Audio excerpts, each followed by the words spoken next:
Pues buenas tardes a todos los socios de Astromares y a todos los invitados. Bienvenidos a vosotros también. Hoy es la tercera de las sesiones que tenemos reservadas solo para socios y socias de Astromares. Hoy con nosotros Fernando Rodríguez, con un tema novedoso para Astromares, el derecho espacial y el New Space. Algo nuevo, no, es el campo de la astronomía, pero llevado al campo que él domina, que son las leyes. Así que seguro que nos va a gustar a todos la exposición de Fernando. Así que Fernando, cuando quiera. Muy bien, le doy a presentar. ¿Tú me dices, Antonio? Te aviso. Saliendo. Saliendo, doy a ocultar. Eso es. Se me escucha bien, ¿verdad? Sí, sí, bien, bien. Doy a la presentación. ¿Sale ya? Ya sale. De acuerdo. Bueno, pues yo no os veo, solamente veo la presentación. Bueno, mi nombre es Fernando Rodríguez, soy de Tomares, soy licenciado en Derecho, funcionario, destinado ahora mismo en la Consejería de Presidencia y concretamente en el Servicio de Legislación. Bueno, yo lo primero que quiero decir es agradecer un poco a la asociación pues todo el conocimiento que difunde a través de los cursos y de las charlas. Yo soy un socio novato, nuevo, llevo apenas unos meses y bueno, quiero que entendáis que lo que más me llama la atención de la asociación es precisamente la autoformación que hace y cómo difunde de manera tan generosa esa información. Así que ver esta charla como la charla de un socio, compañero, que se ha preparado el tema y con poco más. Bueno, el tema es el derecho espacial. Yo lo he vinculado al New Space porque yo considero que el derecho siempre está determinado en un determinado contexto. Y el contexto en el que movemos ahora en los asuntos espaciales, pues eso es lo que viene a denominarse como New Space, ¿no? O nuevo espacio, en contraposición con el anterior, con el antiguo espacio. He dividido las charlas en 4 puntos, 4 apartados. En el primero hablaremos del origen y el desarrollo del derecho espacial, derecho del espacio extraterrestre o derecho del espacio. Yo lo mencionaré como derecho especial.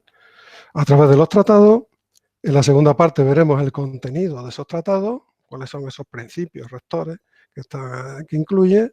La tercera parte hablaremos un poco más de lo que es este neologismo, ¿no?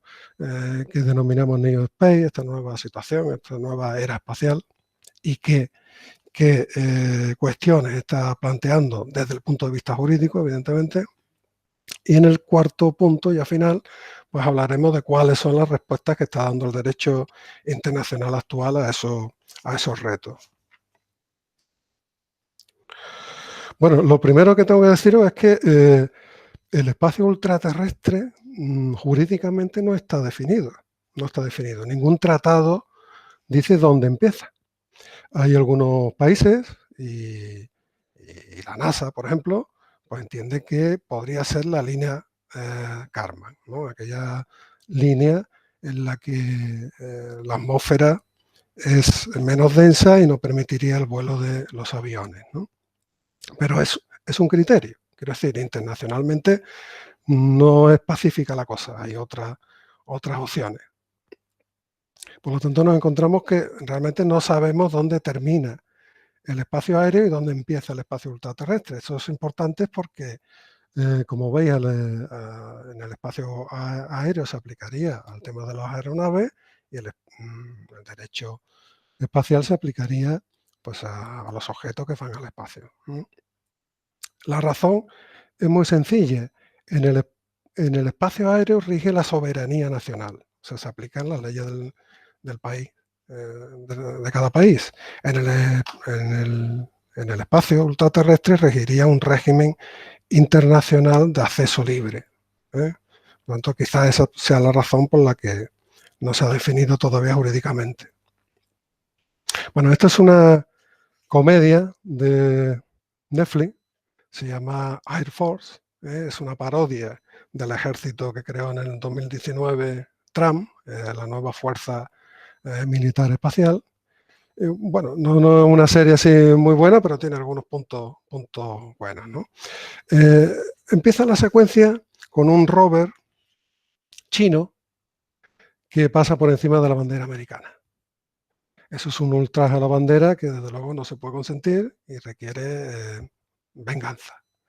Pues se reúne toda la cúpula militar del ejército americano y deciden si lanzan una bomba en China, si la invaden, si se limitan a destruir la estación china en la Luna. Y entonces levanta la mano el jefe del Estado militar, el jefe de Estado del Ejército Militar Espacial, y dice, bueno, yo he hablado con un abogado espacial. Bueno, al resto le dicen, bueno, ¿eso qué es? Eso no existe, eres un memo, ¿no? Te han timado, eso no existe. Y dice, sí existe, y además existe un tratado internacional que nos obliga a dar una respuesta no violenta, porque si no estaríamos incumpliéndolo. Bueno, pues de ese tratado y de alguna cosa más es de lo que vamos a hablar en este ratillo que vamos a compartir. Empezamos con la primera parte sobre el origen de los tratados internacionales. Esa es una definición del derecho espacial. Diría que es un área del derecho que abarca leyes nacionales e internacionales que rigen las actividades en el espacio ultraterrestre. Nosotros nos vamos a centrar en las internacionales, porque en las internacionales es donde se van a definir los principios rectores de esa actividad. Después, en las leyes nacionales lo que se hace es, digamos, concretar esos principios, pero ya en el ámbito más de cada país.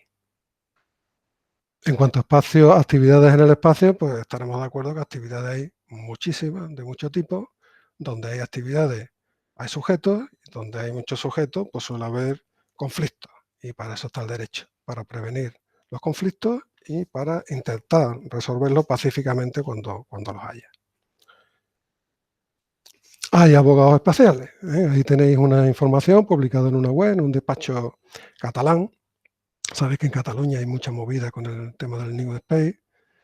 Y bueno, ahí veis un poco a qué se dedican, pues a satélites, a licencias, a minería espacial. La verdad que son un poco ambiciosos porque tocan temas que ni siquiera están en marcha, pero bueno, esos son los servicios que ofrecen.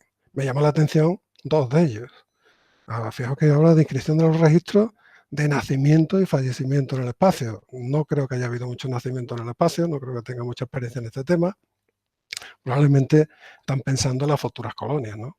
Pero bueno, a saber qué nacionalidad va a tener un niño que nazca, por ejemplo, en Marte, ¿no? Y desde luego, no pensaba que en el espacio no va a haber despidos, que también va a haber despidos, ¿no? Bueno, es una profesión, no hay muchos abogados en esta especialidad, pero bueno, puede tener cierto futuro. Fijaos que Rusia está formando abogados expertos en derecho espacial con mira a la conquista de la Luna, ¿no? Probablemente porque prevé que va a haber ciertos conflictos en este tema, ¿no? Sobre todo por la actitud de algunos países. Vale. Para que haya un marco jurídico, tiene que haber una materia regular. Por eso nosotros nos vamos a ir al 4 de octubre del 57, cuando la URSS, adelantándose a los Estados Unidos, envían al espacio el primer satélite artificial, el Sputnik 1. Sputnik 1, que era una especie del tamaño de un balón de playa, era un satélite científico con unos cuantos sensores, con una forma esférica buscada adrede para que, digamos, quedara bien en la foto. Y bueno, tenía la particularidad de que emitía una determinada señal, el famoso que todos conocemos, bip, bip, bip, bip, ¿no? Que volvió loco a todos los servicios de espionaje del mundo, intentando saber qué es lo que decía y no decía nada, ¿no? Solamente decía eso, bip, bip, aquí estoy, aquí estoy, aquí estoy. Bueno, la señal se podía recibir por cualquier radioaficionado. Por cualquier radioaficionado. Bueno. Eso provocó un cierto temor en Estados Unidos, porque si los soviéticos podían poner un satélite en el espacio, que le impedía poner una cabeza nuclear en Estados Unidos. Hasta tal punto llegó a pensarse que se calificó como una especie de Pearl Harbor, un posible Pearl Harbor, en este caso un Pearl Harbor tecnológico, que fue una acusación que se le hizo al presidente en una editorial, famosa editorial de la época del Washington Post, ¿no? La verdad es que el ambiente era muy tenso entre las dos grandes potencias, entre Estados Unidos y la URSS. Toda la carrera espacial se va a desarrollar en plena época de la Guerra Fría, ¿no? Y había un cierto desequilibrio inicial, porque la URSS no hacía más que meterle goles a Estados Unidos. Al mes siguiente de lanzar el Sputnik 1, lanzó el Sputnik 2 y puso una perrita en el espacio. Después fue el primero que puso a un hombre en el espacio, a Yuri Gagarin, la primera mujer, la Tereskova, el primer vuelo fuera de la nave de Alexei Leonov, amén de las primeras sondas en la Luna, en Venus y en Marte. Había un cierto desequilibrio inicial. Es verdad que después Estados Unidos se va a poner las pilas, como todos sabemos, saca del banquillo a Von Braun, lo pone al mando de las operaciones, crea la NASA y, bueno, el programa Apolo, y todos sabemos cómo termina la carrera, ¿no? Por eso se suele decir que el derecho espacial es hijo de la Guerra Fría, porque es hijo de ese contexto. Otra cosa hubiera sido si hubiera habido una sola potencia hegemónica. En ese caso, pues tanto la carrera como el derecho hubiera sido completamente distinto. Bueno, hay un contexto y hay una materia, una actividad nueva y surge la necesidad de regularla.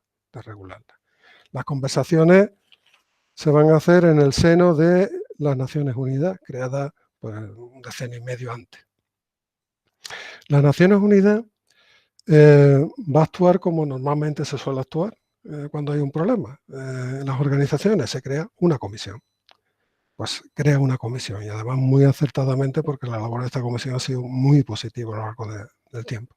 Crea la Comisión de las Naciones Unidas sobre la utilización del espacio ultraterrestre con fines pacíficos. Y recalco estos términos, fines pacíficos, porque esa era la finalidad de la comisión.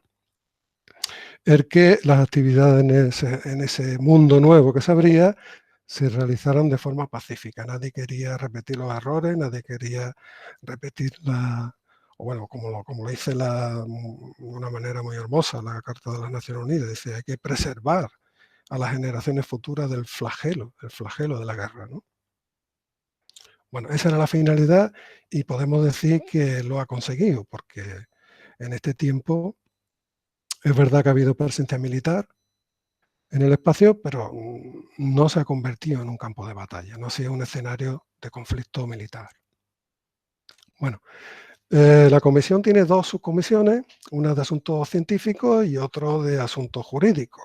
En principio, la científica estaba para apoyar a la jurídica, pero bueno, como la ciencia suele avanzar mucho más que el derecho, eso es natural, pues dicen los miembros de asuntos jurídicos que están ahora mismo a la espera de lo que le viene de la otra, ¿no? Se reúnen una vez al año en Viena. La comisión al completo se reúne en junio y bueno, eso es muy positivo, muy interesante porque publican todas las actas de las reuniones, con lo cual te da un escenario de todo lo que se está cociendo en este mundo ahora mismo sobre estos temas, ¿no? No solamente publican las actas, sino que publican también las ponencias, las participaciones, los informes de los miembros de la comisión y los PowerPoint, que son muy interesantes. Están en inglés, pero son magníficos. Bueno, España fue miembro de OPO desde el año 80, primero compartió plaza con Portugal y después ya fue miembro permanente. Esa comisión es un foro, no es un gobierno, es un foro de debate y de propuestas dentro de las Naciones Unidas. Y es muy numerosa, hay como 79 o 80 miembros, bastante numerosa. Administrativamente depende de la Oficina de Asuntos del Espacio Ultraterrestre. O sea, si queréis llegar a la comisión por la página web, tenéis que entrar por un OSA, la Oficina de Asuntos del Espacio Ultraterrestre, que es la que hace de intermediaria entre la comisión y la Asamblea General y el Secretario General de las Naciones Unidas. Bueno, el primer fruto de esa comisión fue la resolución del año 1962 de la Asamblea, aprobada de forma unánime, en la que había 9 principios rectores de las actividades en el espacio. Hablaba ya de la libertad, de la no apropiación, de la responsabilidad del Estado, pero bueno, no nos paramos ahí porque lo vamos a ver un poquito más adelante. El problema es que una resolución de las Naciones Unidas, todos sabemos que no es vinculante, porque en el derecho internacional rige la soberanía nacional. O sea, los países se vinculan a lo que quieren vincularse.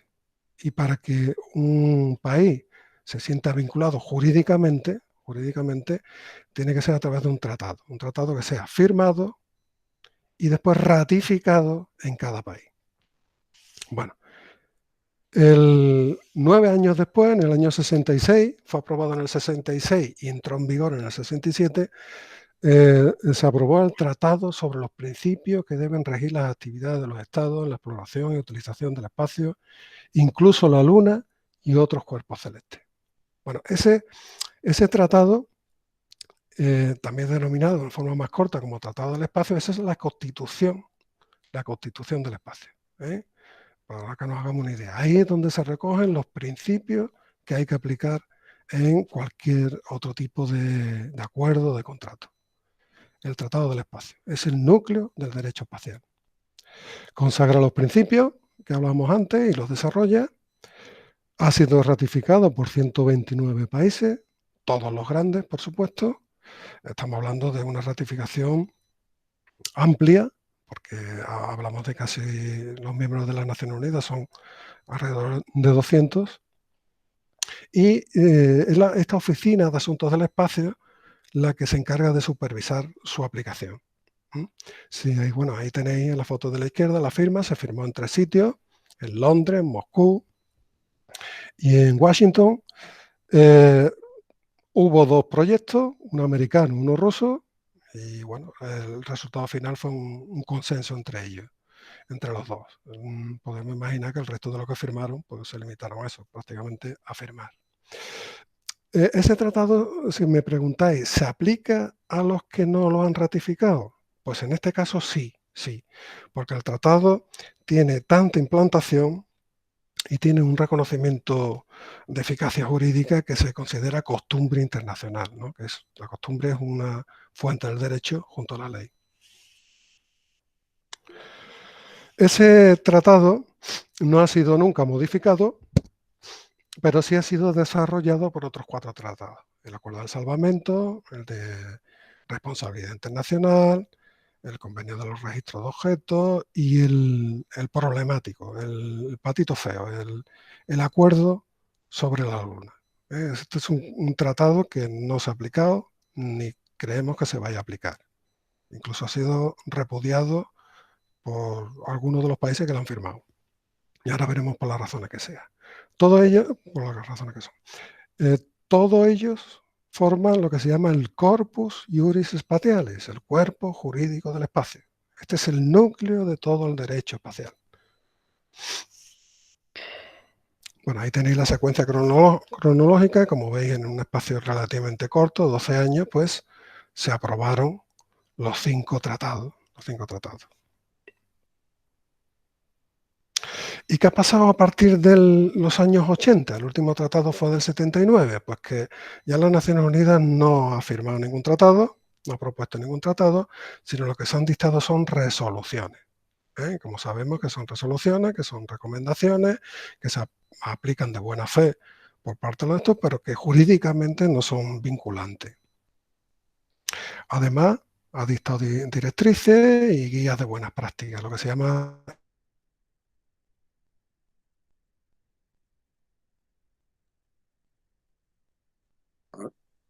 Parece que se ha quedado, ¿no? ¿Me estáis escuchando a vosotros a mí? Sí, pero a él no. Sí, pero a él no. Parece que ha frenado. Ya. Fernando, ha habido un momentito ahí. Ay, lo siento. Nada. Yo sí escucho de fondo mucho.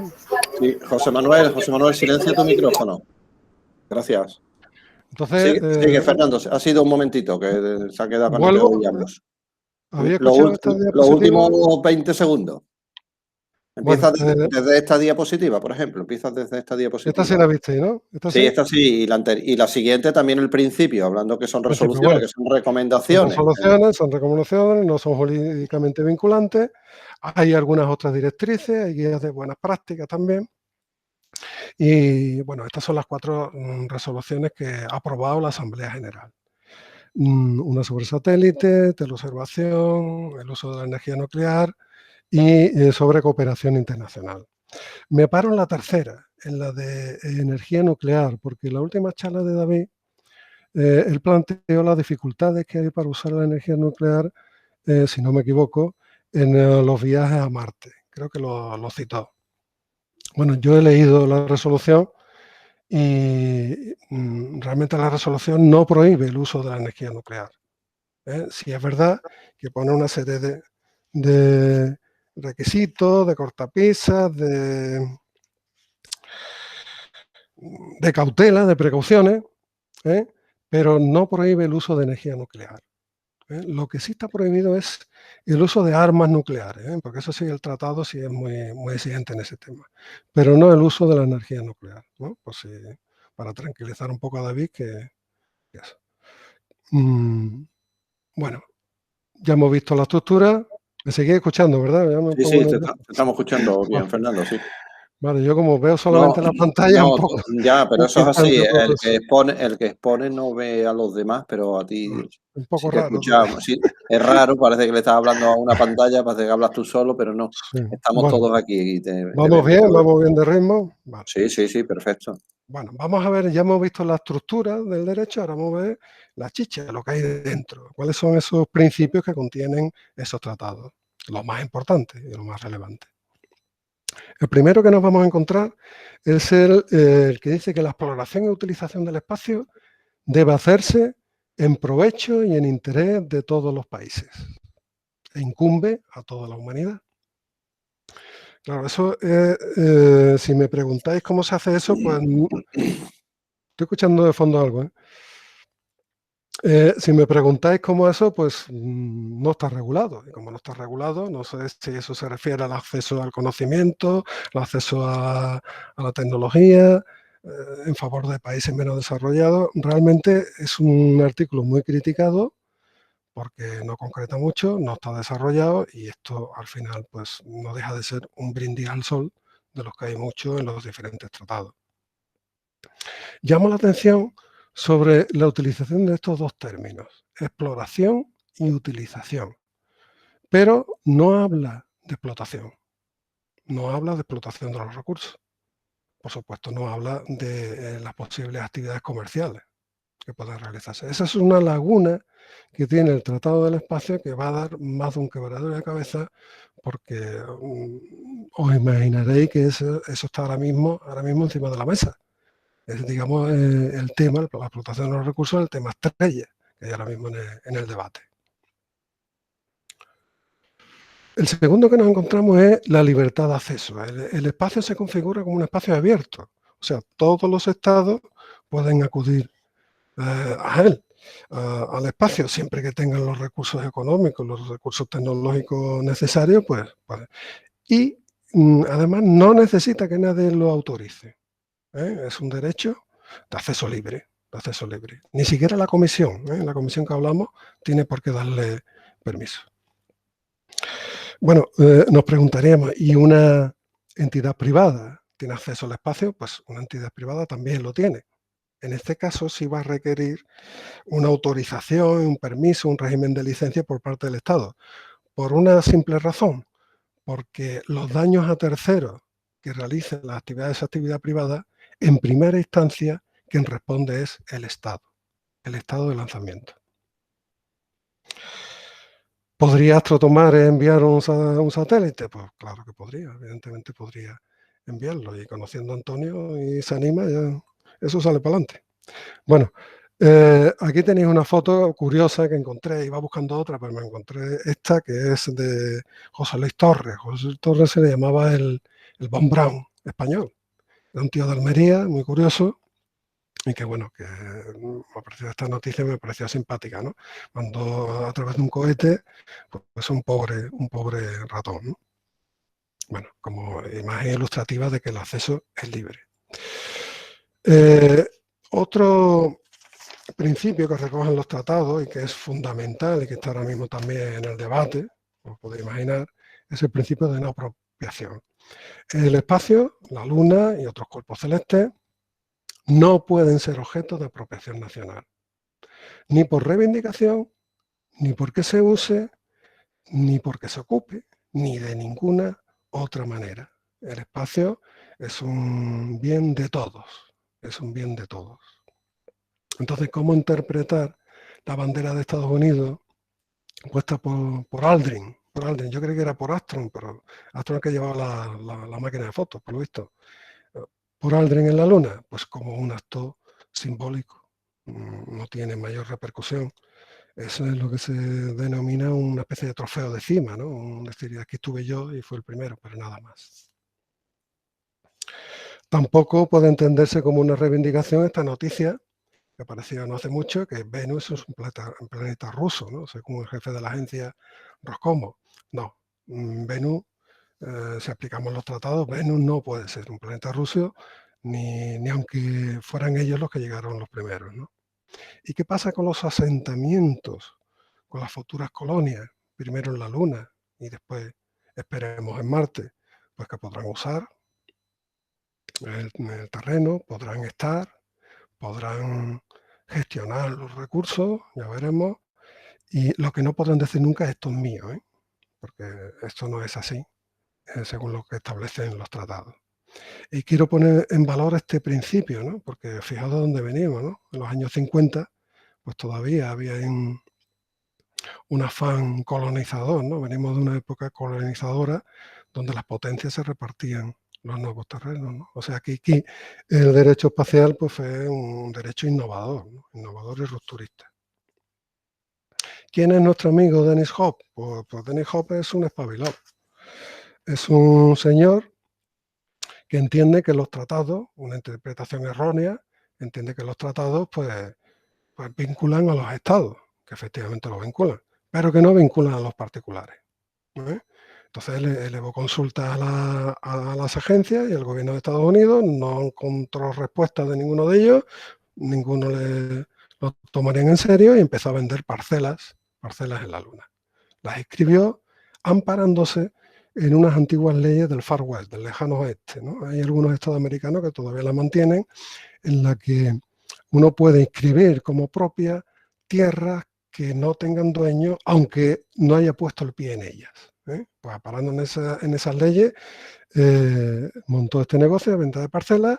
El negocio le va bien, ya ha abierto sucursales en Venus y en Marte, y bueno, tiene una constitución propia, tiene una declaración de derechos humanos, etcétera, ¿no? Y lo que antes decía, quien esté interesado, las parcelas son realmente baratas. Las que más, parece que las que más venden son las que tienen vistas a la Tierra, con lo cual el que esté interesado, pues que se dé prisa, que además puede tener incluso a Tom Cruise de vecino, porque es uno de los muchos famosos que ya la ha comprado, ¿no? Pero bueno, jurídicamente, como antes preguntó Manuel, no sirve para nada. Pues sirve para colgarla en la pared de tu casa, pero nada más. Otro caso menos conocido es nuestra compatriota Ángeles Durán, una gallega que se ha inscrito, ahí tiene la escritura notariales, ¿no? Yo me imaginaba la cara del notario cuando se la firmó, como dueña del sol, ¿no? Ángeles no quiere vender parcelas, pues claro, una parcela en el sol, pues con lo que hace. Lo que quiere es cobrar un canon por el uso de la energía solar. Pero claro, cuando uno adquiere derechos, adquiere también obligaciones. Entonces, cuando la gente empezó a escuchar que ella era la dueña, pues empezó a amenazarla con demandas por las quemaduras solares, ¿no? Entonces, por eso estas declaraciones de ella decía, bueno, la culpa no es mía, no es del sol, la culpa es del ozono, ¿no? Bueno, alguien habrá puesto un poco de cordura en la cabeza de esta mujer y parece que la cosa no ha llegado más. Una declaración ya así más seria, una reivindicación más seria, más formal, más institucional, fue la declaración de Bogotá del año 76, en el que los países ecuatoriales, los de la línea del Ecuador, reivindicaron la soberanía sobre la órbita geoestacionaria, que como sabéis, ustedes mejor que yo seguro, es una órbita con unas características, digamos, especiales. Pues ellos reivindicaban que la parte que le correspondía pues debía ser suya, debía pertenecer a ellos. El argumento jurídico, según dicen los especialistas, no fue muy acertado, porque ellos decían que, bueno, como no sabemos desde dónde empieza el espacio ultraterrestre, no podemos decir que la órbita geoestacionaria está dentro de ese espacio, por lo tanto, no es de aplicación el tratado y no es de aplicación, por tanto, el principio de no apropiación, ¿no? Bueno, la cosa se debatió en las Naciones Unidas y ahí quedó, no triunfó, no salió para adelante, aunque sí es verdad que sigue siendo una reivindicación de esos países, ¿no? Y hay incluso quien, por las características propias de esta órbita, sugiere que debería tener un régimen jurídico específico. Otro principio que recogen los tratados es que todo ha de hacerse con fines pacíficos, ¿no? Ahí tenemos el tema de la Guerra Fría y demás, las repercusiones, ¿no? Dice que queda prohibido establecer en los cuerpos bases, instalaciones, fortificaciones y realizar ensayos, cualquier tipo de armas o maniobras militares, ¿no? Curioso, porque el año 57 ya había un proyecto en Estados Unidos de una base militar en la Luna. Este caso, el proyecto Horizon, pues se conoció después de una desclasificación reciente de documentos. Y bueno, la verdad es que era un proyecto militar, anterior a la NASA. Pero bueno, tenía su presupuesto y demás. Era inviable, pero bueno, ahí estaba el proyecto. Un poco como, para que fijéis la hipocresía que hay en las relaciones diplomáticas, ¿no? El tratado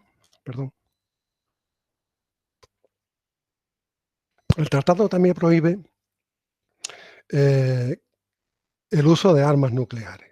Es lo que antes decía, armas nucleares, no el uso de la energía nuclear, sino el uso de armas nucleares, tanto en la órbita terrestre como en el espacio, como en su emplazamiento en la Luna o en cualquier otro cuerpo celeste.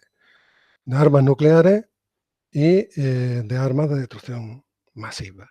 Si se permite la utilización de personal, la presencia de personal militar y el uso de medios militares, siempre que sea con un objetivo pacífico. Bueno, todos sabemos que hay mucha presencia militar en el espacio.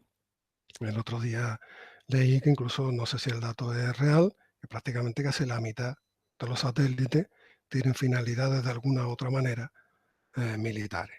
Bueno, aquí tenéis la placa que seguramente conoceréis, la que llevaba el Apolo 11, cuando puso pie en la Luna, bueno, firmada por los distintos astronautas, firmada por el presidente de aquel entonces, Richard Nixon, y donde se lanzaba un mensaje pacífico, ¿no? Somos los primeros hombres, venimos en son de paz y demás, ¿no? Pero el logo que llevaban no era precisamente un animal de paz, era este buitre, ¿no? Que como todos sabemos no es una palomita, ¿no? Yo me hizo gracia porque, bueno, es como un mensaje de venimos en son de paz, pero cuidado, cuidado con nosotros, si la cosa se pone mal.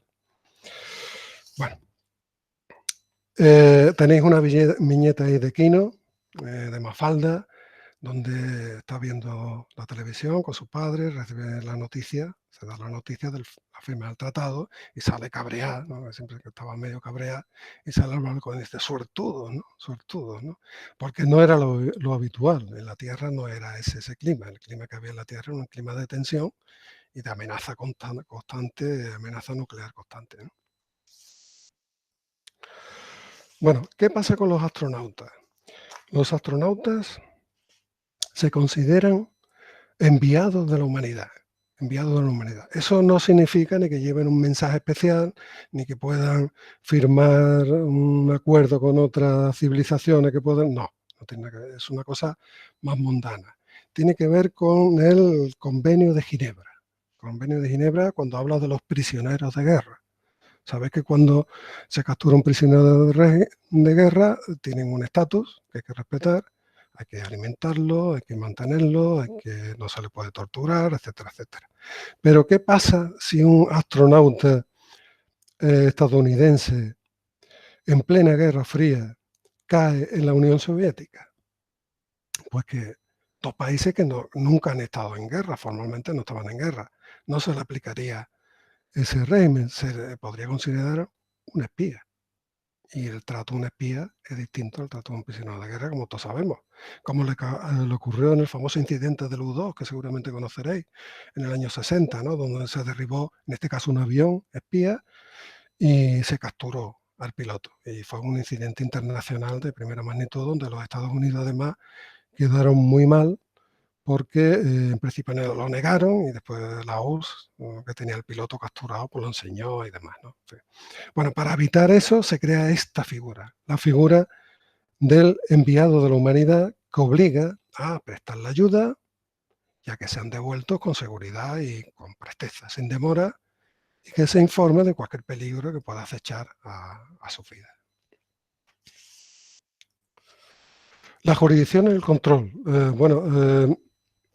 Los proyectos que se lanzan al espacio, el Estado parte retiene su jurisdicción y su control, tanto sobre el objeto como sobre el personal. O sea, se le aplican las leyes nacionales del estado de lanzamiento. Es como se considera el objeto como una especie de prolongación de la soberanía. Eso ocurre también en la Estación Internacional Espacial, donde se aplican distintos regímenes, depende del módulo del que sea responsable cada país, ¿no? Cada uno se aplica su propia legislación.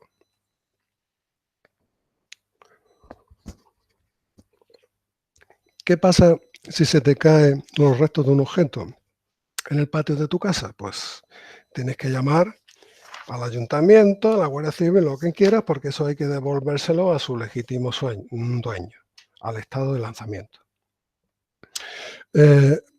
Puede que pase que el Estado no te lo requiera porque lo considera mera chatarra. Pues, bueno, en ese caso, pues tienes ahí un magnífico material para hacer un bonito museo en tu pueblo, como ocurrió en Entre Ríos, Argentina, ¿no? Tenía el detalle a la izquierda. Puede también que el ayuntamiento se cabree, como ocurrió en el pueblo de Esperance, en Australia, donde le puso una NASA una multa por verter basura. Una multa de 400 euros que, por supuesto, la NASA nunca pagó y que terminó pagándose por una suscripción popular organizada a través de un programa de radio y demás, ¿no? ¿Quién es responsable de los daños que se produzcan en el espacio? Pues ahí el tratado lo que dice claramente que el responsable va a ser el Estado de lanzamiento. El Estado es el que asume la responsabilidad por sus propias actuaciones como por las actuaciones de carácter privado también. O sea, cuando SpaceX lanza un cohete, el primer responsable de los posibles daños a terceros que pudieran derivarse es el Estado de lanzamiento, probablemente Estados Unidos.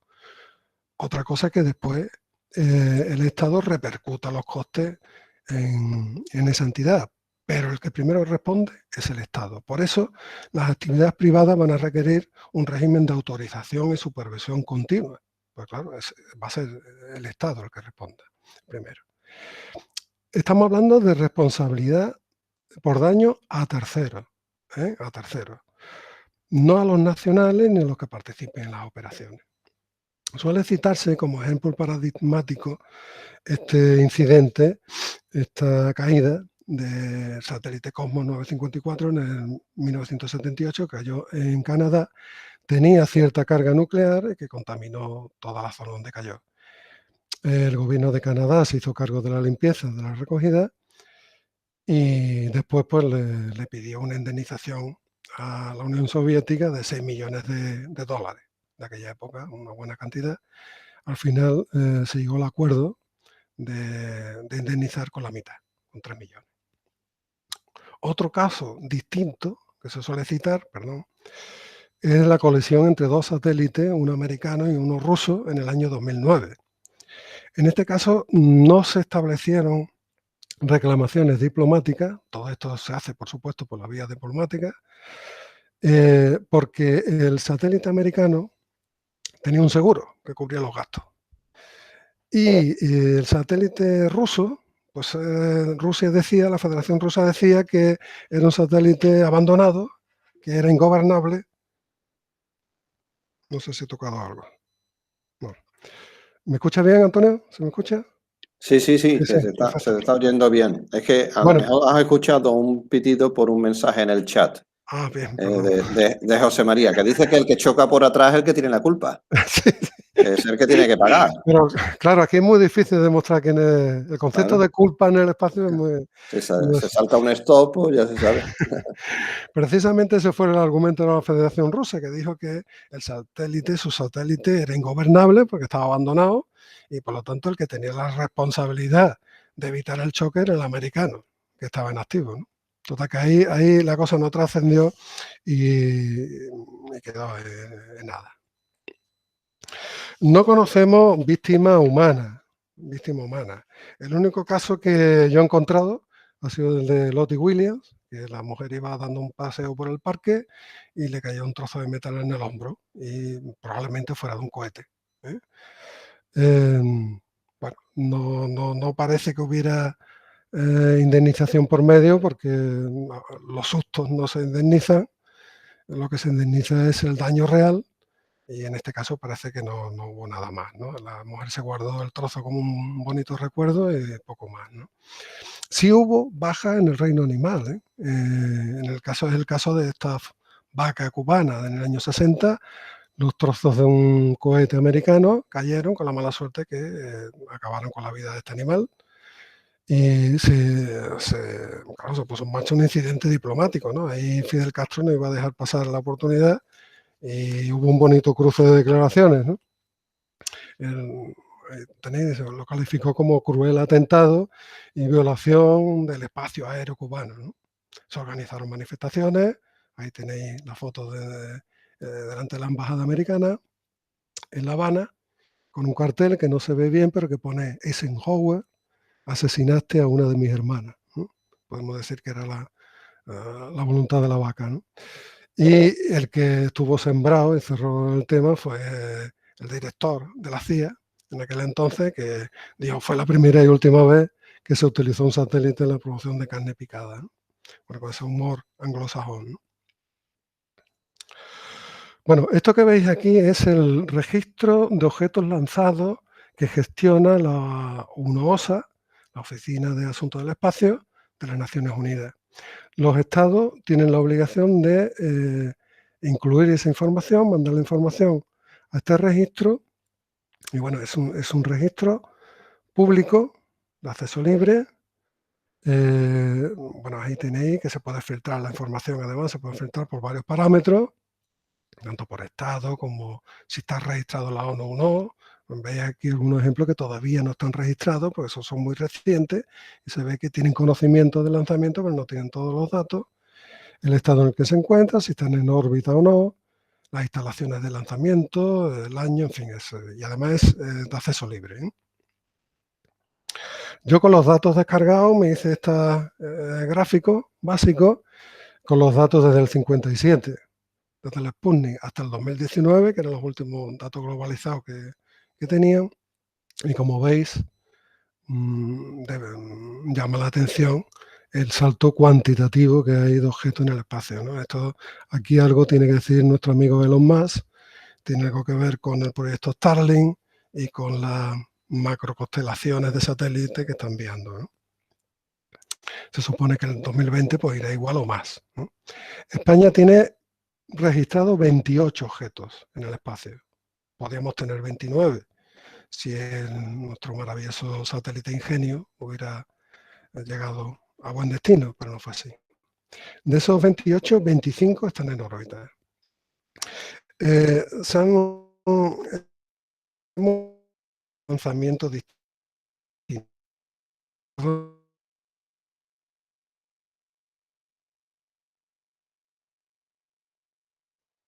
Fernando se está entrecortando otra vez. Vaya, hombre. Sí, ha sido un momentito. ¿Ahora? Sí.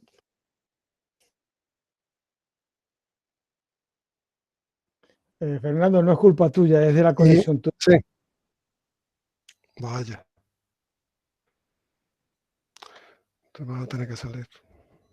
No, pero vamos, parece que te estamos oyendo, ¿verdad? Que ha sido un momento, la mayor parte del tiempo te estamos oyendo bastante bien. Ha sido un par de veces, esta última, pues, nada, unos segundos. Bueno, decía que que se han utilizado 10 lanzamientos, donde más se lanza desde la Guayana Francesa, que se ha lanzado 11 veces. Bueno, esto si queréis después le dedicamos un ratito si sale en el debate posterior. Bueno, ¿y qué pasa con el acuerdo de la Luna? ¿Por qué dijimos que era el patito feo, ¿no? El repudiado de los acuerdos? ¿Se escucha bien, no, Antonio? Sí, se oye bien, se oye bien. Perfecto. Vale. El acuerdo sobre la Luna del año 79 es un acuerdo magnífico, magnífico, porque cubre muchas de las lagunas que dejó abierta el Tratado del Espacio, entre ellas la explotación de los recursos. Prohíbe la apropiación por actos de reivindicación soberanía no solamente de los estados, sino incluso de las personas físicas, ¿no? Aquí nuestro amigo Dennis Hope no debe estar muy contento. Habla de los futuros emplazamientos, de que no generarán derechos de propiedad, ¿no? Protege no solamente la superficie de la Luna, sino también protege el subsuelo lunar. Y va más allá que el Tratado del Espacio en la prohibición de los fines bélicos, porque prohíbe incluso las amenazas, el uso hostil, etcétera, etcétera. Entonces, ¿cuál es el problema? Y ahí meto yo esta famosa frase, la frase más manida, me tenéis que perdonar que lo meta, porque como soy un novato pues, y me encajaba aquí, pues ahí la he puesto. Bueno, ¿cuál es el problema? ¿Cuál es el problema? Pues el problema lo veis aquí, en la comparación de estos dos mapas. Si veis, el primero son los países en verde, son los países que han ratificado el Tratado del Espacio. 129 en total. Si veis los que han firmado el Acuerdo de la Luna, pues veréis que hay bastantes menos. Un total de 17. Y desde luego, ninguno de los países importantes. El más relevante puede ser Francia, que lo ha firmado, pero no lo ha ratificado, y la India, que también lo ha firmado, pero tampoco lo ha ratificado y además lo repudia cada vez que puede. ¿Cuál es el problema entonces de este tratado? Pues el tratado califica la Luna como patrimonio común de la humanidad. Y eso es un salto cualitativo. Aquí está yendo más allá de lo que fue el tratado. El tratado hablaba de que era un espacio abierto, en beneficio de todos, pero esto ya es una calificación jurídica. Porque exige, ahí estamos hablando de una autoridad internacional, estamos hablando de un régimen internacional para la explotación de los recursos, estamos hablando de un régimen normal de concesiones, estamos hablando de, por supuesto, de no apropiación, estamos hablando también de, por ejemplo, de reparto de beneficios, y eso es lo que ha hecho que los países importantes no lo hayan firmado, porque entienden que es un obstáculo, que eso va a coartar la actividad de las empresas privadas y de las empresas y el uso comercial de los recursos, y bueno, esa es la razón por la que no la hayan firmado. Bueno, aparte hay más acuerdos, más tratados, no solamente esto que hemos hablado de las Naciones Unidas, sino fuera de las Naciones Unidas también se celebra siempre desde el respeto a los principios que hemos mencionado, y quizá uno que os suene más sería el Acuerdo Intergubernamental de la Estación Espacial Internacional, ¿no? Un tratado también muy completo, que va más allá que el Tratado del Espacio, porque aborda temas, por ejemplo, de derechos de propiedad intelectual, las patentes, regula los derechos y obligaciones de los socios. En fin, es un tratado modelo en ese sentido. Y además incluye un artículo 5 que dice que conservará lo que hablábamos antes, ¿no? Del respeto a la soberanía de cada Estado. Cada socio conserva la jurisdicción y el control sobre los elementos que registra sobre el personal de la estación espacial. O sea, se aplicaría, dependiendo del módulo, la legislación nacional del Estado que es responsable de ese módulo, incluida la legislación penal, porque ya tenemos un primer delito en el espacio. El caso de esta astronauta, Anne McClain, que no se le ocurrió más que meterse, estando en la estación espacial, meterse en las cuentas de su ex. Bueno, eso la NASA se detectó y ha abierto investigación y suele mencionarse como el primer delito en el espacio. Podríamos preguntarnos si los tratados han servido para el desarrollo y la exploración del espacio, y podríamos decir que sí, ¿no? Que ha sido un aspecto básico para la exploración y además para que ésta se realice con fines pacíficos, ¿no? Pero es verdad que tiene lagunas y es verdad también que ha habido muchos cambios en las últimas décadas en el sector espacial, ¿no? El derecho puede algunas veces adelantar a la realidad, pero la realidad siempre se impone, ¿no? Y en este caso. Y además plantea nuevos problemas. Bueno, pues vamos a ver cuál es esa, someramente, y desde el aspecto jurídico, básicamente, cuál es esa nueva realidad que está condicionando todo el derecho espacial de los tratados. Primero, nuestra dependencia del espacio, que cada vez va más, ¿no? Nuestra vida diaria depende del otro día, escuché el dato de que usamos del orden de 15 a 20 satélites por día en el uso en la vida cotidiana. Pues imaginar lo que puede pasar si en un caso de colapso o en un caso de boicoteo de satélites, ¿no? Y la viñeta de la derecha, pues es para los nostálgicos, acordaréis de los supersónicos, los dibujos animados que rivalizaban con los picapiedras en nuestra época. Y bueno, por lo que veis, pues la verdad que eran bastante adelantados, ¿no? A su tiempo.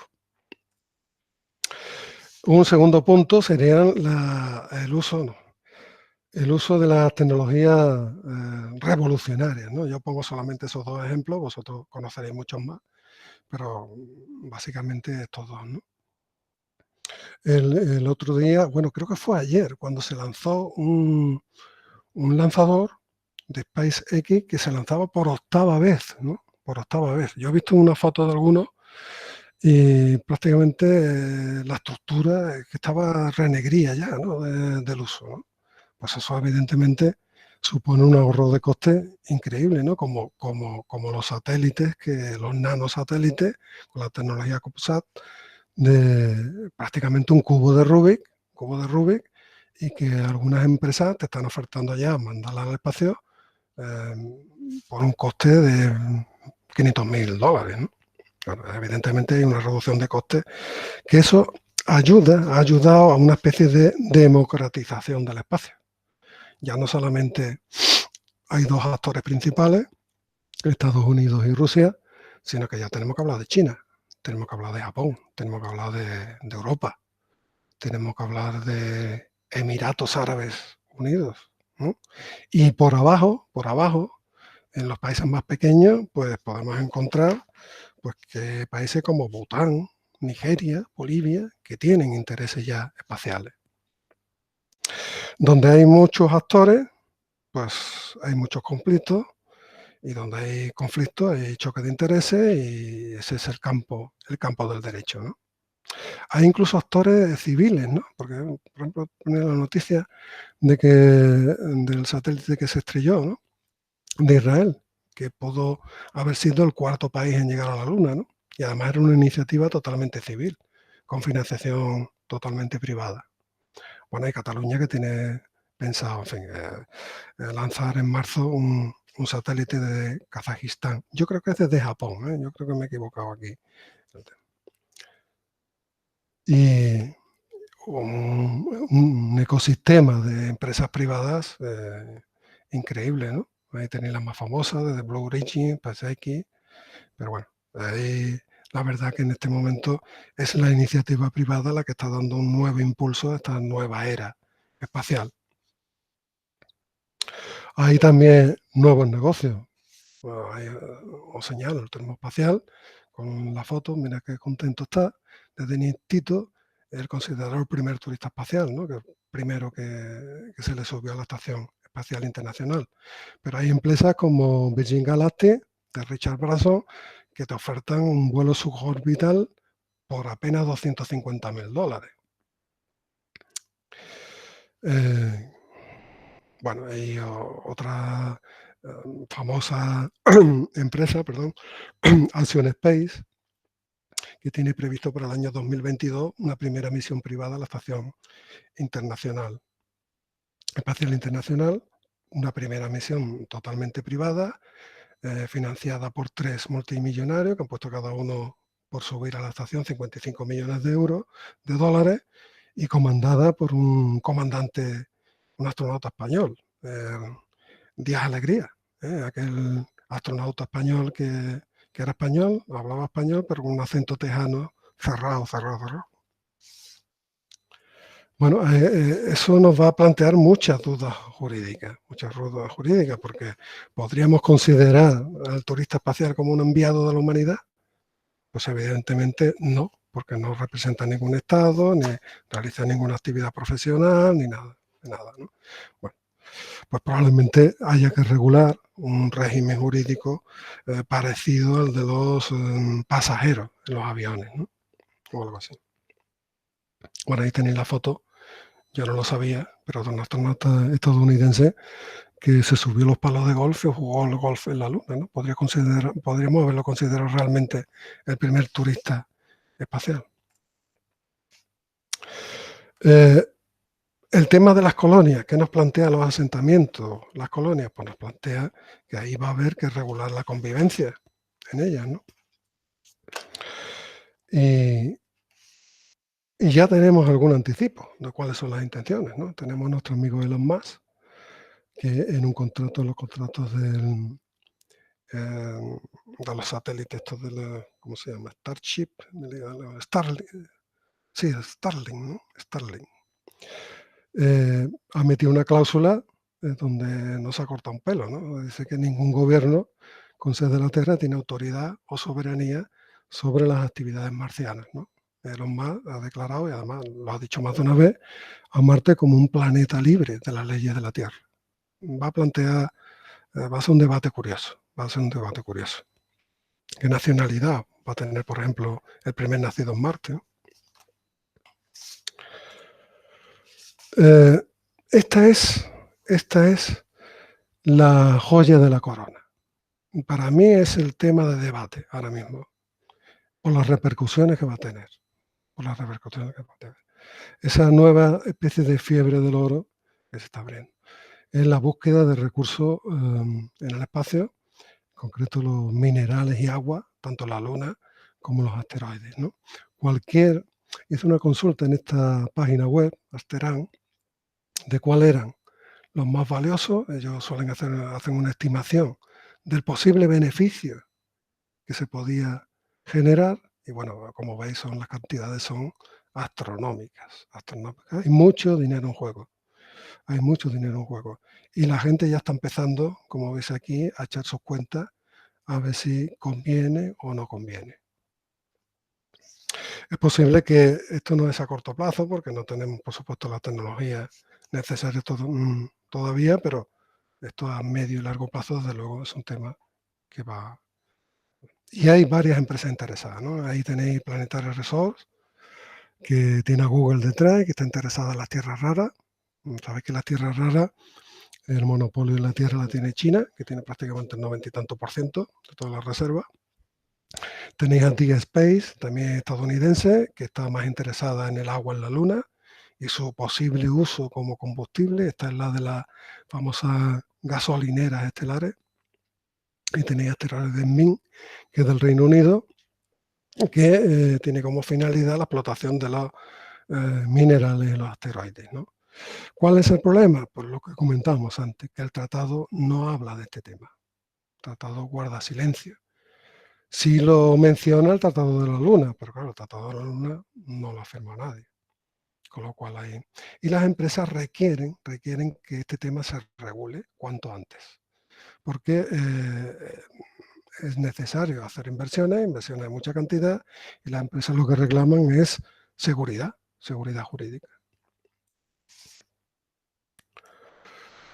Y ya algunos pasos se están dando, ¿no? Yo recuerdo la charla de Madiedo en junio del año pasado, donde nos explicó las diferentes técnicas que hay para modificar la trayectoria de un asteroide, ¿no?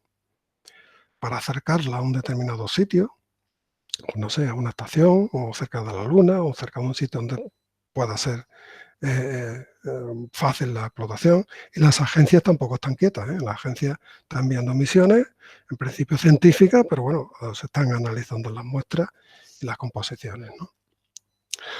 El interés es real, porque en la página web de Asteroids in tienen esta información, tienen publicada esta información, y habla, no se corta un pelo, de que se puede ganar,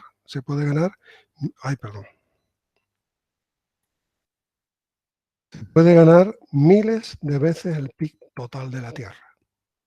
Y que hay tierra rara, que hay metales, que hay platino, que hay oro, y en abundancia y más barato, ¿no? O sea, hay mucho dinero en juego. También hay que tener en cuenta las repercusiones, los daños colaterales que puede llevar esto, desde daños ecológicos hasta daños económicos, ¿no? Ahí se suele citar una simulación que se hizo en la Universidad de Tel Aviv, donde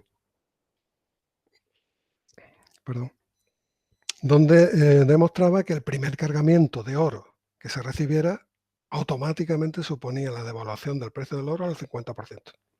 Y claro, es que oro hay muy poco extraído en la Tierra. No llegaría ni 4 piscinas olímpicas lo que hay extraído.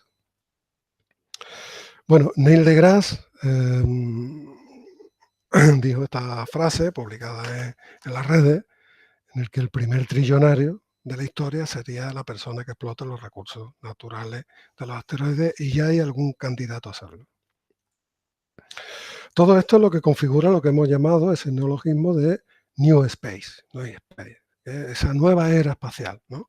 Con un componente comercial y económico muy fuerte. Yo lo quería simbolizar en estas dos frases.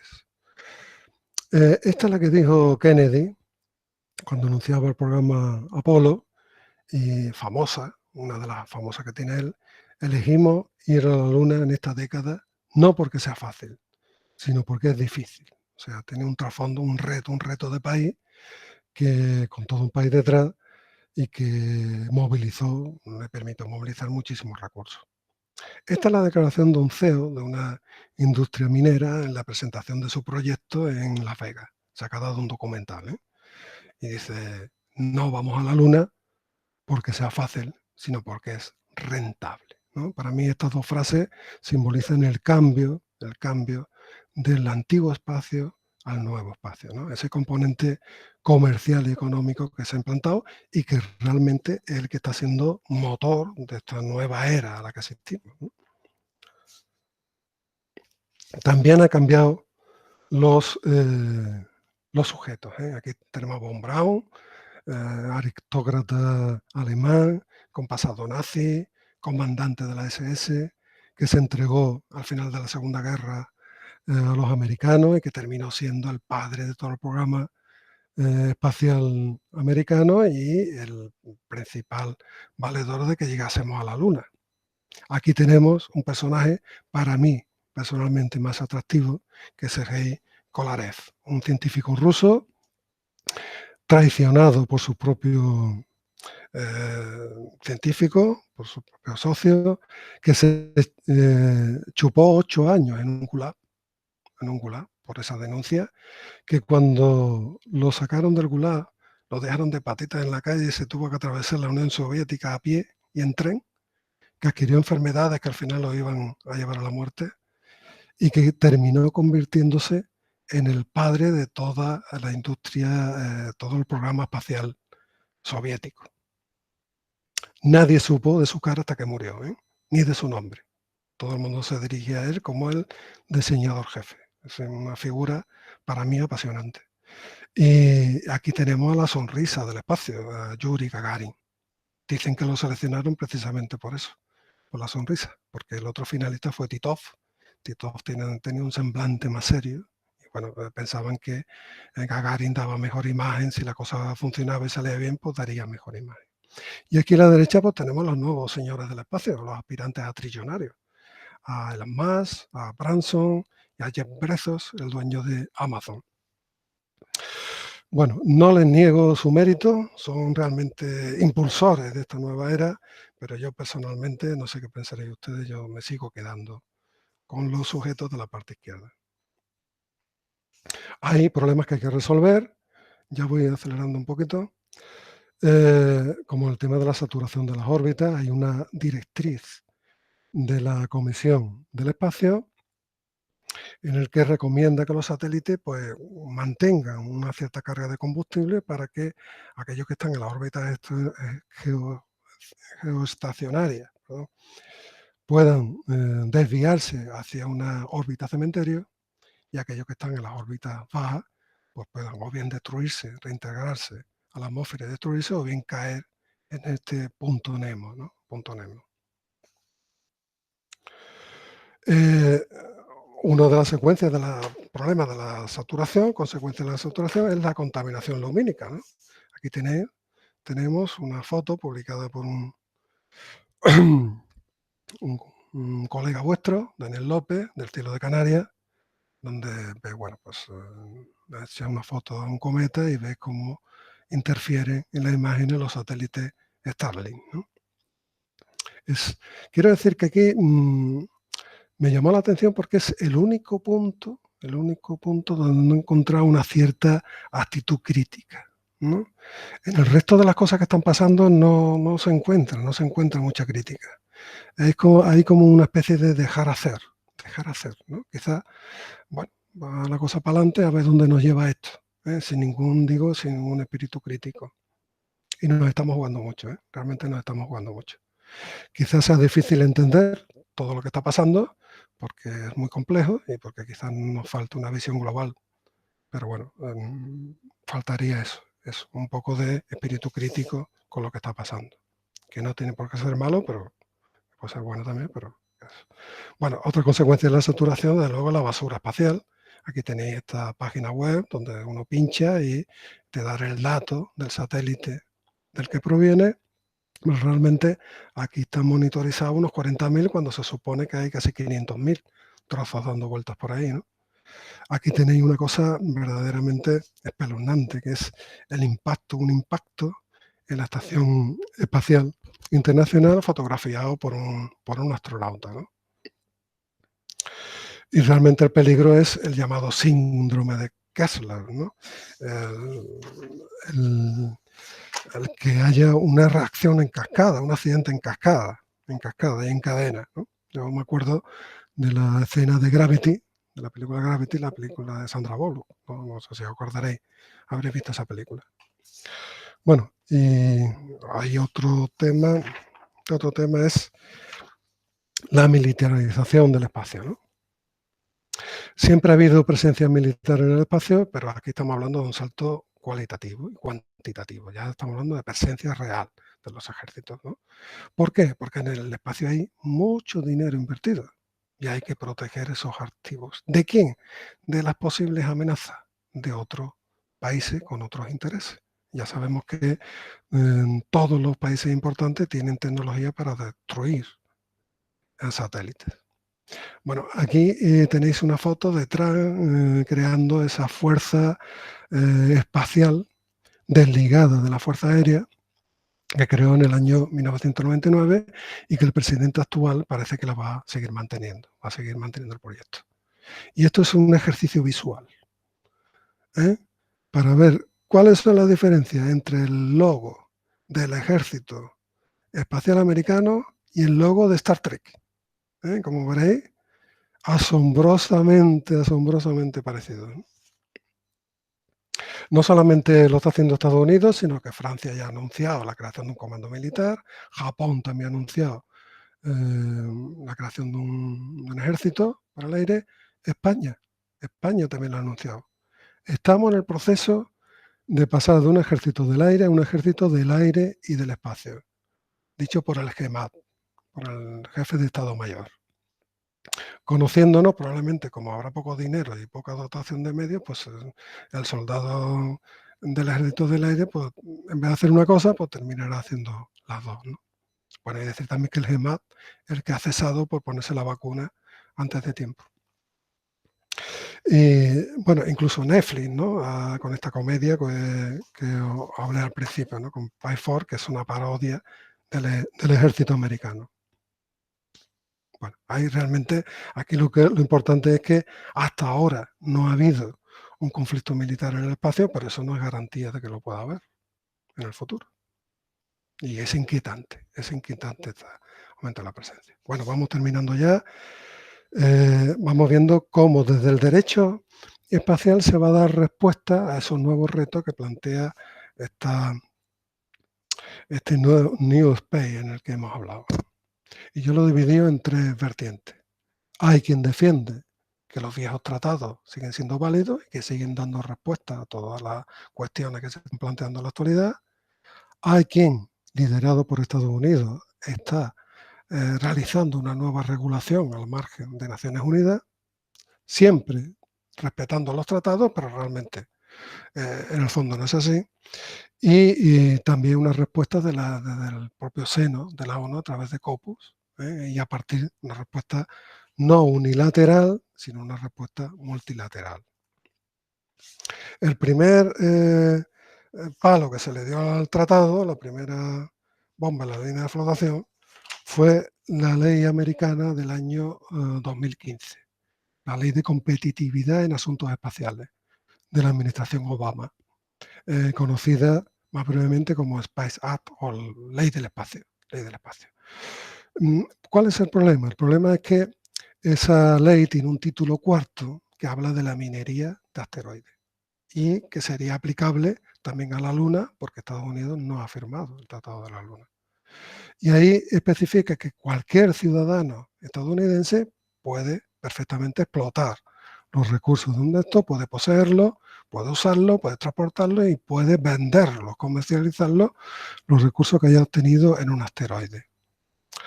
No solamente eso, sino que le encarga al presidente que se encargue de facilitar esa explotación y de combatir cualquier tipo de barrera que pudiera, de carácter comercial, que pudiera asomarse. Bien, esto permitiría a cualquier empresa americana explotar perfectamente los recursos de un asteroide y entiendo también que de la Luna.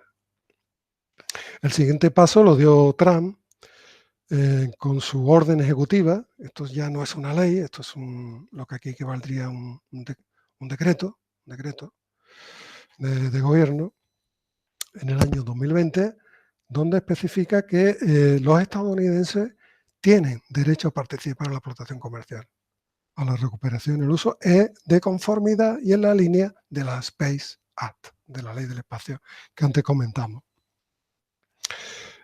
Para que quede más claro, dice que el espacio exterior, los Estados Unidos no lo consideran un bien común.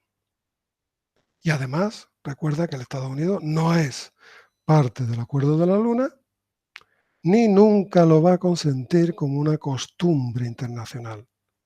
No va a reconocerlo como una costumbre internacional. Esa línea ha seguido también Luxemburgo. Luxemburgo, un pequeño país, pero con una larga tradición en temas de satélite y demás.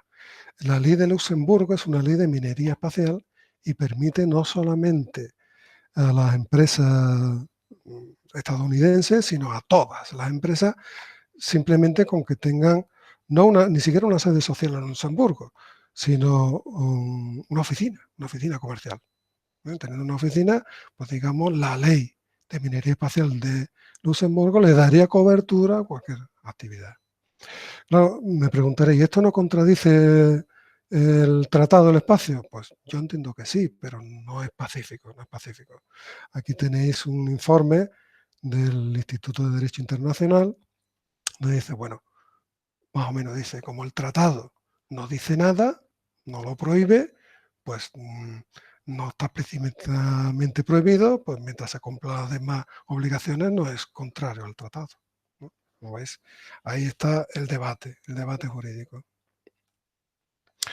Un último paso muy reciente del mes de octubre-noviembre fue la firma de los acuerdos Artemisa, dentro del proyecto Artemisa, ¿no? Para participar en el proyecto, perdón, ya voy acabando.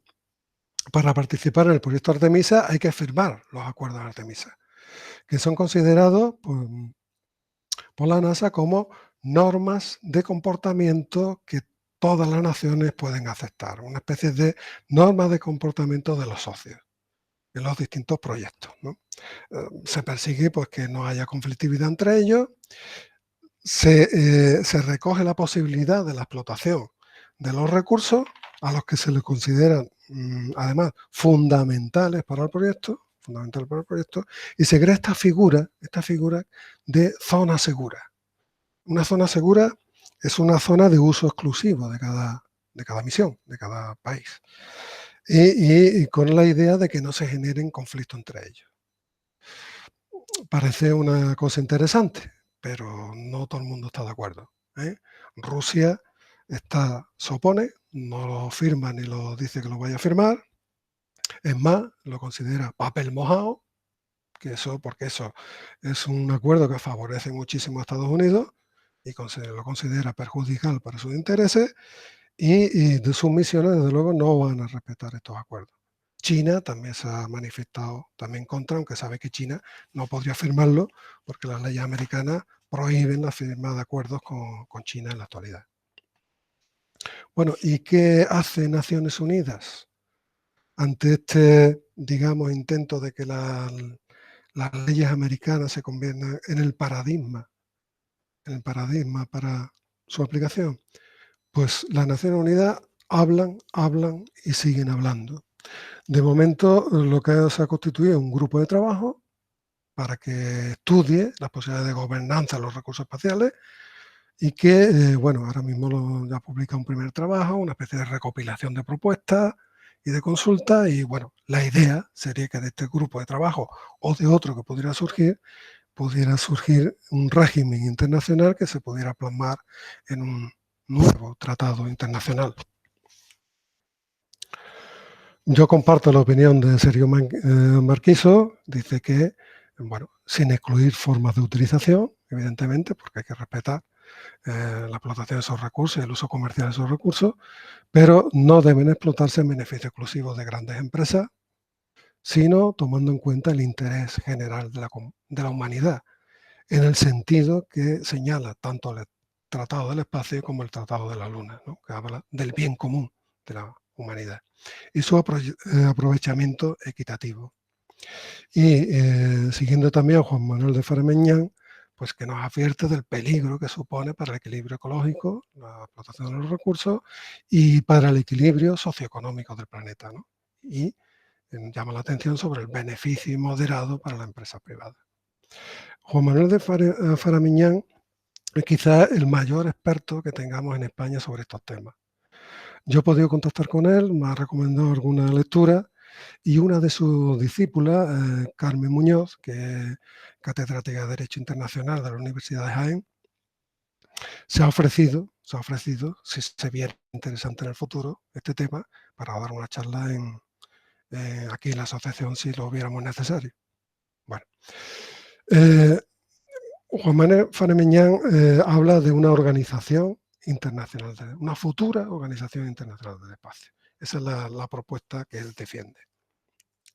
Bueno, como veis, hay muchas tuercas que apretar en el espacio, muchos tornillos, muchos problemas que resolver, pero el futuro se nos plantea apasionante, ¿no? El futuro del espacio puede ser un nuevo Far West, donde el que llegue primero se queda con el terreno, o puede ser la solución a nuestros problemas, como la película Interestelar, ¿no? Y seamos por fin una civilización, una especie interplanetaria, ¿no? Y esperemos que todo esto no se convierta en una especie de juego de tronos en el que hay ya varios candidatos a ocuparlo.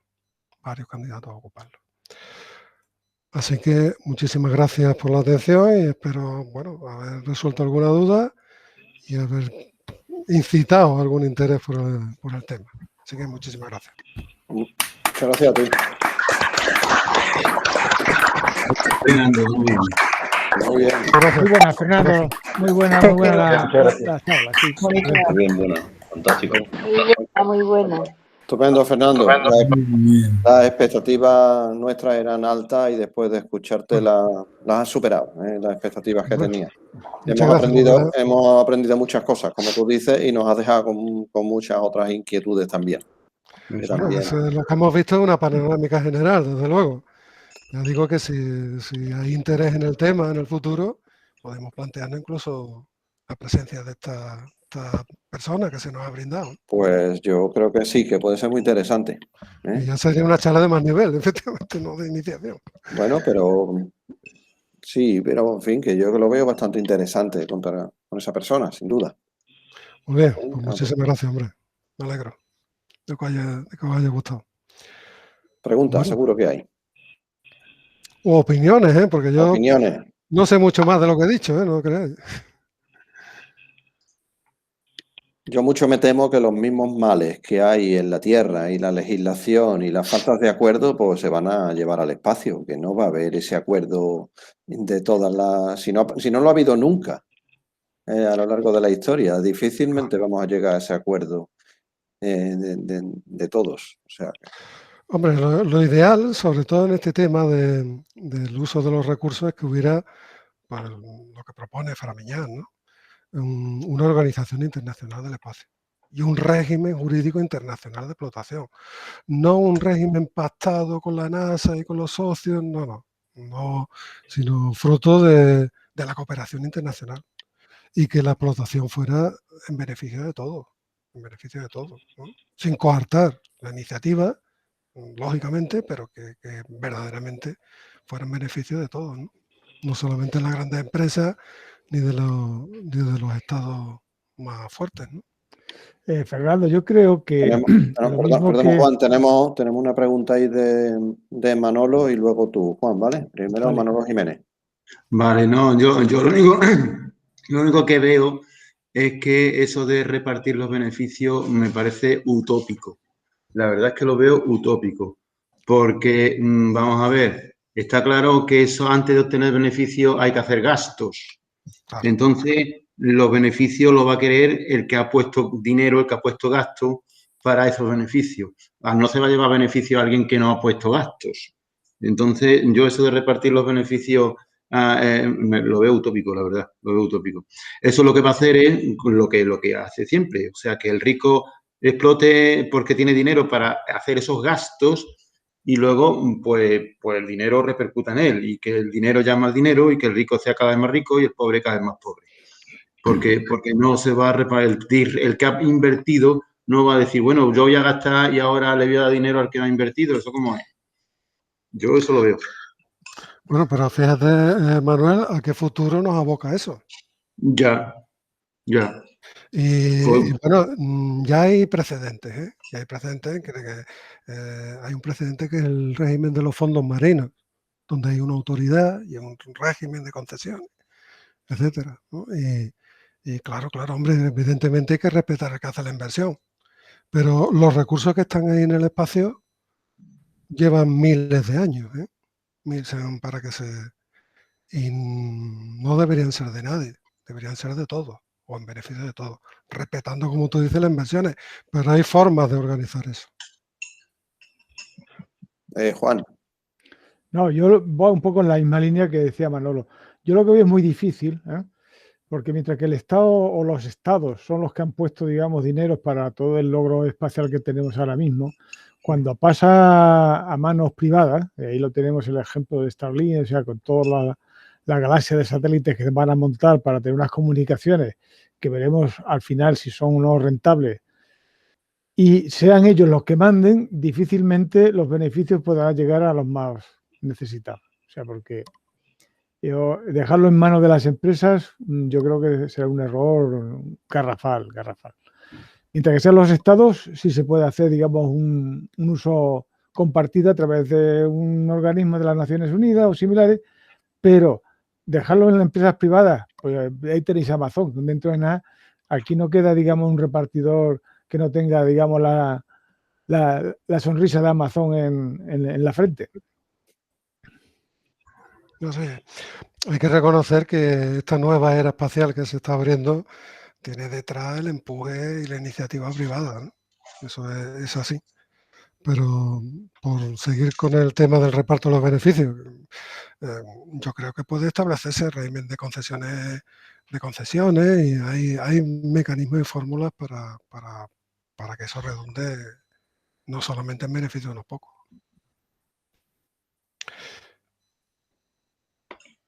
Hombre, yo quiero pensar que habrá una hacienda eficiente. Ahí por la agencia tributaria allí en la Luna, ¿no? Eso espero, ¿no? Eso espero. Fíjate que Luxemburgo, que quiere dar cobertura a esas empresas, precisamente... Ya, menudo ejemplo, Luxemburgo. No es un paraíso fiscal, pero tiene todas las características para hacerlo, ¿eh? Y se basa en eso, en las exenciones fiscales, ¿no? Para que las empresas se vayan allí, ¿no? Ya lo ha hecho antes y lo quiere seguir haciendo. Hacienda, lo de Hacienda, pregúntale al rey, ¿no? A ver si la Hacienda es efectiva.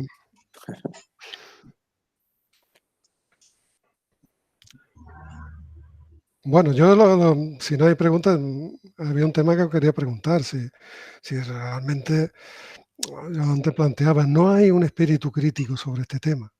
No se escuchan voces que cuestionen los temas, hay muy poquito, sobre todo gente de universidad, gente juristas, así informados, pero pocos, no muchos, ¿no? Y quizás yo le achaque eso, que nos falta quizás una visión global de lo que está pasando, ¿no? Y que lo veamos quizás demasiado lejos y difícil de entender, ¿no? No sé qué pensáis vosotros. Sí, es posible que sea eso, ¿no? Que no se ve como una realidad, como se ve como algo muy para el futuro, ¿no? No se ve que ahora te esté teniendo ninguna repercusión. Y si hay quienes se quejan de la contaminación lumínica porque lo sufre ya. Pero como lo otro todavía no se lo está sufriendo nadie, pues por eso. No, y que entre las prioridades humanas no está el derecho internacional. Nos pilla un poco lejos, Claro, es algo, no sé, es más una entelequia que una realidad, ¿no? Sí, pues. Hasta que venga el primer cargamento de metales y ya los países se den cuenta que iba en serio, ¿no? Porque eso llegará. De aquí a 20 años, 30 años empezará a extraerse minerales. Y habrá países que dirán que eso le está repercutiendo negativamente. Si es el problema de nuestro planeta, de cuidar a nuestro planeta, que está ya moribundo y todavía hay bastante gente que no echa en cuenta. Y es algo que está ahí. El tema de la explotación de la Luna, eso la gente dice, ¡guau! Ni puñetero caso. Muy lejos, lo ven. Bueno, por lo menos el sol es nuestro, ¿no? Español. Según la el sol. El sol. El sol, sí, el sol es nuestro, ¿no? Según la gallega esta.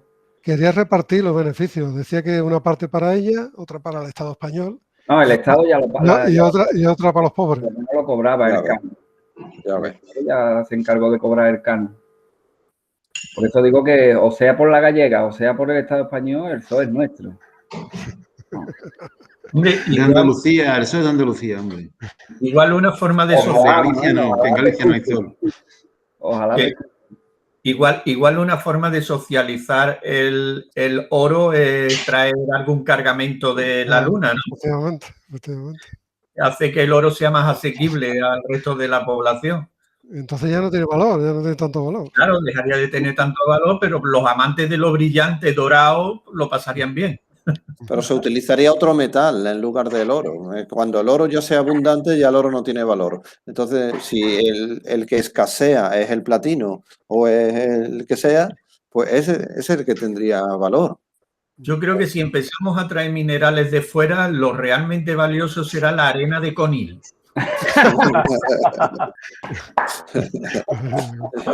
Muy bueno.